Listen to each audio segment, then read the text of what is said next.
नमस्कार दोस्तों, आज एडमिशन ऑफ न्यू पार्टनर में प्रैक्टिकल प्रॉब्लम, इसका जो टॉपिक है आज, when the new partner bring in only A part of goodwill in cash. ये आज का टॉपिक है। इस पर तो इससे रिलेटेड एक क्वेश्चंस जो स्क्रीन में है देखें आप। ये जो क्वेश्चंस है, A and B are partner sharing profits and loss in the ratio of 3:2 on 31st March 2012. Their balance sheet was as following. इसमें आप देखेंगे बैलेंस शीट दी हुई है, लाइबिलिटीज और एसेट्स और अमाउंट्स दिए हुए हैं, है ना। तो इसमें सबसे पहले लास्ट में अपन देख लेते हैं कि अपने को मेंटेन क्या क्या करना है। तो मेंटेन करना है जो क्वेश्चंस में है, prepare the revaluation account, comma bank account, comma capital account of partners and balance sheet after the admission of C. तो सबसे पहले अपन क्या करते हैं, रीवैल्यूएशन अकाउंट मेंटेन करते हैं। तो क्वेश्चन में देख लें, रीवैल्यूएशन अकाउंट जो मेंटेन करना है, तो रीवैल्यूएशन अकाउंट से रिलेटेड एंट्री कौन कौन सी है। तो रीवैल्यूएशन से अकाउंट से रिलेटेड एंट्री जो है, 3rd number building and machinery to be depreciate by 5%। 2nd number, 3rd number stock be revaluate at 4 lakhs। 4th number, there is an unrecorded assets worth 1,20,000। और 5th number है 1 month salary of ₹30,000 in outstanding. 2nd number जो है revaluation account में अपन इसकी entry debit side करेंगे क्योंकि assets decrease हो रहे हैं, डेप्रिसिएशन लग रहा है। 3rd नंबर में स्टॉक, क्वेश्चन में देखेंगे बैलेंस शीट में स्टॉक की वैल्यू क्या दी है। स्टॉक की वैल्यू दी हुई है क्वेश्चन में 3 लाख और यहाँ दिया हुआ है 4 लाख। तो ये इंक्रीज हो रहा है, इसकी एंट्री अपन रिवैल्यूएशन में क्रेडिट साइड करेंगे। अनरिकॉर्डेड एसेट्स रिवैल्यूएशन में credit side, unrecorded liabilities revaluation में डेबिट साइड। अब अपन इसको देखो मेंटेन करते हैं। हेडिंग डाल दी अपन ने, रीवैल्यूएशन अकाउंट, डेबिट और क्रेडिट, 2 कॉलम डेबिट के 2 कॉलम क्रेडिट के। अब जैसा कि मैंने क्वेश्चन में बताया, 2nd, 3rd और 4th एंट्री जो है और 5th एंट्री ये रीवैल्यूएशन अकाउंट से रिलेटेड है। तो जो 2nd एंट्री में जो दिया हुआ है, building and machinery to be depreciate by 5%। तो क्वेश्चन में देख लें, सबसे पहले अपन ने लिख लिया यहाँ पर 2 बिल्डिंग अकाउंट। क्वेश्चन में देख लें बैलेंस शीट में बिल्डिंग का अमाउंट कितना दिया, तो बिल्डिंग का अमाउंट दिया है 5 लाख। तो 5 लाख का 5% निकालेंगे, 5 लाख इंटू 5/100 25,000 डेप्रिसिएशन आएगा। मतलब बिल्डिंग में डिक्रीज हुआ है, तो डिक्रीज हुआ तो डेबिट साइड एंट्री होगी 2 बिल्डिंग अकाउंट 25,000। फिर मशीनरी का भी इसी प्रकार से, मशीनरी का अमाउंट दिया हुआ है बैलेंस शीट में 2 लाख, उसका 5% अपन निकालेंगे तो 10,000 आएगा। तो लिखेंगे 2 मशीनरी अकाउंट 10,000। उसके बाद स्टॉक जो है उसकी वैल्यू दी हुई है एडजस्टमेंट में 4 लाख और बैलेंस शीट में दी है 3 लाख।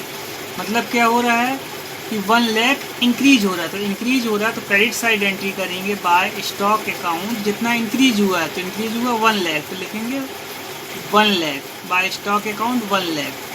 उसके बाद जो दिया हुआ है आपको 4th adjustment, there and unrecorded assets worth ₹1,20,000। जैसा कि मैंने आपको रूल्स बताया था कि अनरिकॉर्डेड एसेट्स अगर आती है तो उसकी एंट्री अपन क्रेडिट साइड करेंगे, तो अपन यहाँ लिख देंगे by unrecorded assets 1,20,000। Fifth point जो दिया हुआ एडजस्टमेंट्स का, 1 month salary of ₹30,000 is outstanding,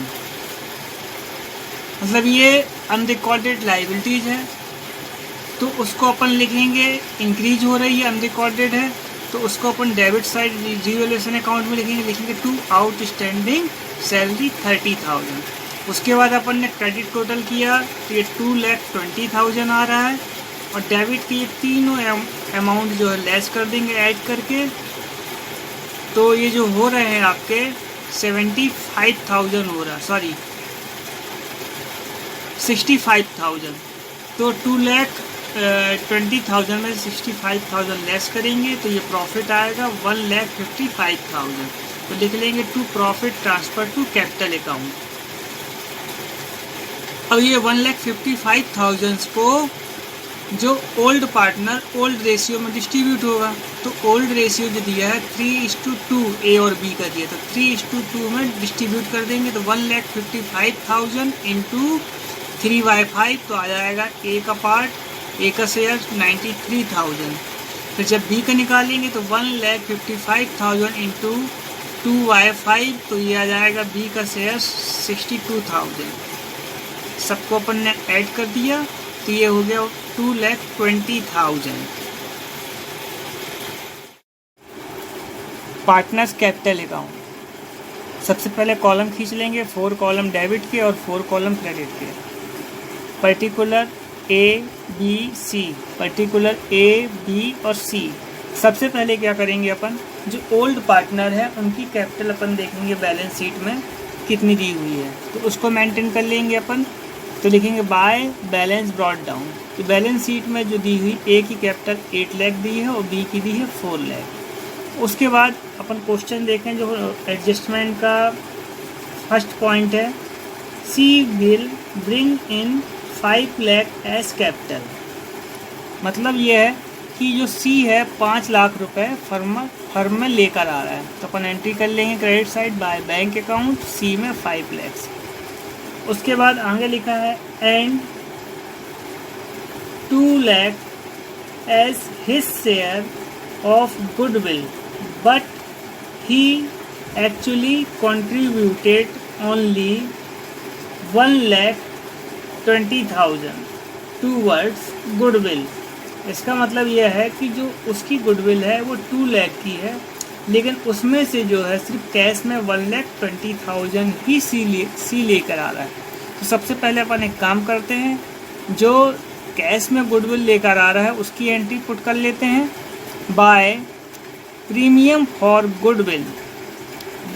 तो जो 1,20,000 आ रही है तो ये अपन ए और बी पार्टनर्स को देंगे, ये सैक्रिफाइसिंग रेशियो में डिस्ट्रीब्यूट कर देंगे। तो इस क्वेश्चन का जो सैक्रिफाइसिंग रेशियो आ रहा है 3:2 आ रहा है, तो 1,20,000 इंटू 3/5 तो आ जाएगा ए का 72,000।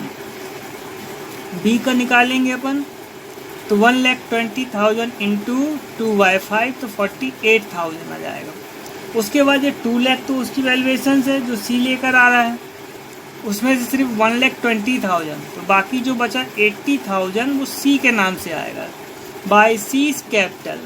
इसको भी अपन सैक्रिफाइस रेशियो में डिस्ट्रीब्यूट कर देंगे 80,000 को, तो इसमें 80,000 इंटू 3/5 तो ये जाएगा 48,000 ए में।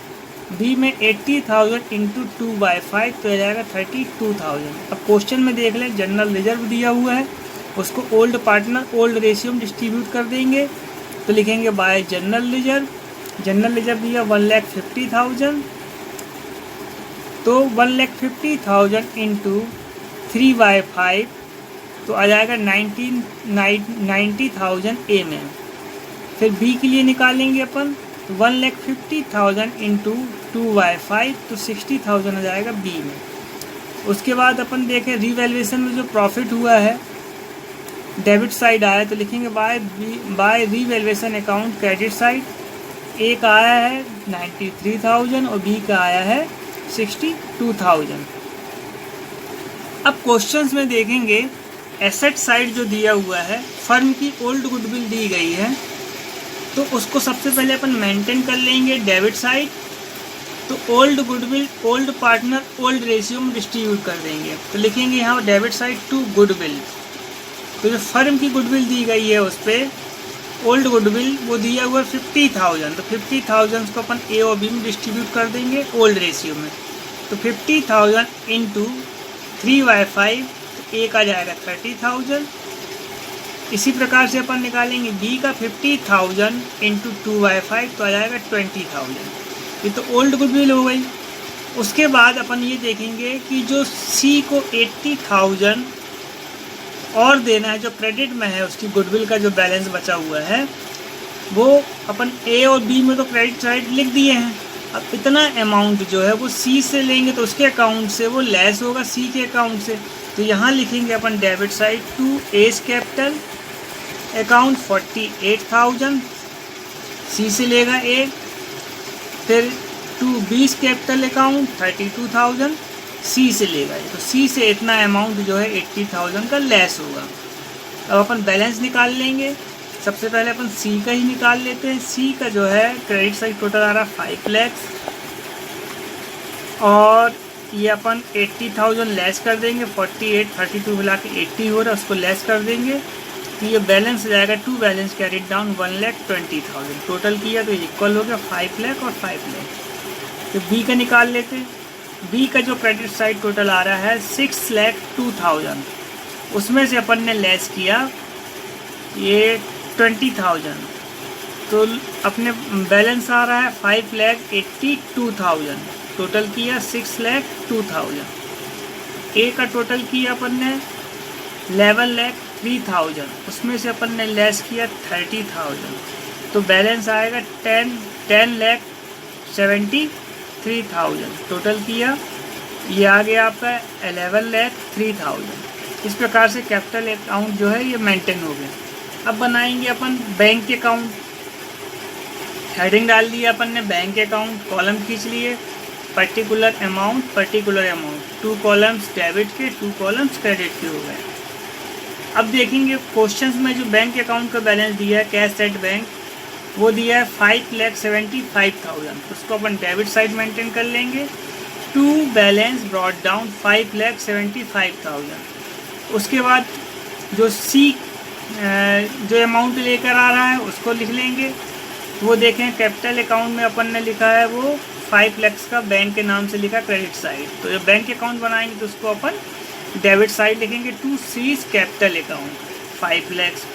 फिर जो गुडविल का 1,20,000 सी लेकर आ रहा है उसको भी देखेंगे अपन। यहाँ पर प्रीमियम फॉर गुडविल जो डिस्ट्रीब्यूट किया था टोटल हो रहा 1,20,000, तो उसको अपन ने ट्रांसफ़र किया बैंक अकाउंट में। यहाँ लिखा debit side to premium for goodwill account 1,20,000, अपन ने टोटल किया 11,95,000। Credit side by balance carried down 11,95,000, तो टोटल कर दिया अपन ने, इक्वल हो गया 11,95,000।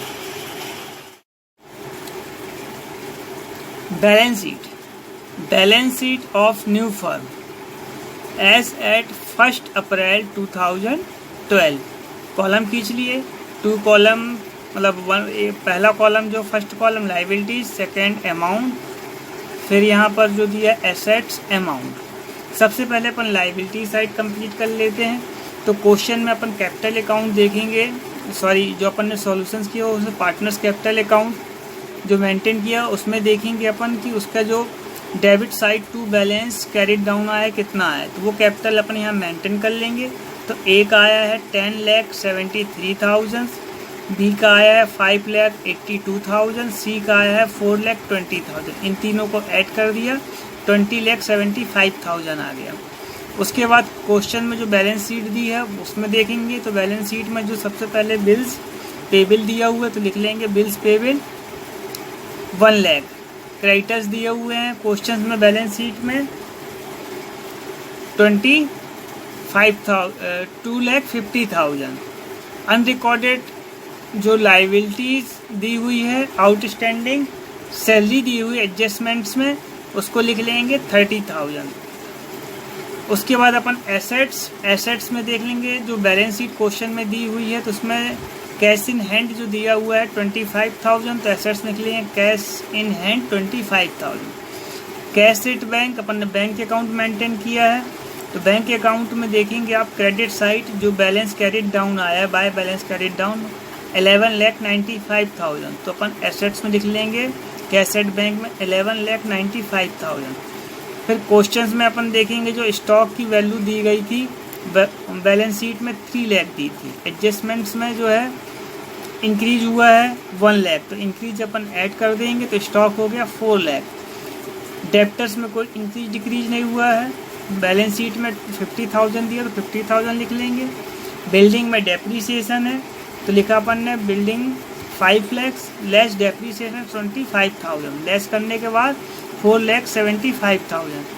मशीनरी जो दी है 2 लाख, उसमें डेप्रीसिएशन तो लेस डेप्रीसिएशन 10,000, लेस किया 1,90,000। अनरिकॉर्डेड एसेट्स जो क्वेश्चन में दी हुई है 1,20,000, तो अपन ने लिख लिया एसेट साइड अनरिकॉर्डेड एसेट्स 1,20,000। अपन ने सबकी टोटल किया एसेट्स की, तो ये आ रहा 24,55,000। लाइबिलिटीज टोटल किया तो 24,55,000। इस प्रकार से ये क्वेश्चन कंप्लीट होता है। दोस्तों मेरी वीडियो लगातार देखने के लिए लाइक करें, सब्सक्राइब करें, शेयर करें और बेल आइकन ज़रूर दबाएं, जिससे मेरी आने वाली वीडियो का नोटिफिकेशन आप तक पहुंच सके। धन्यवाद।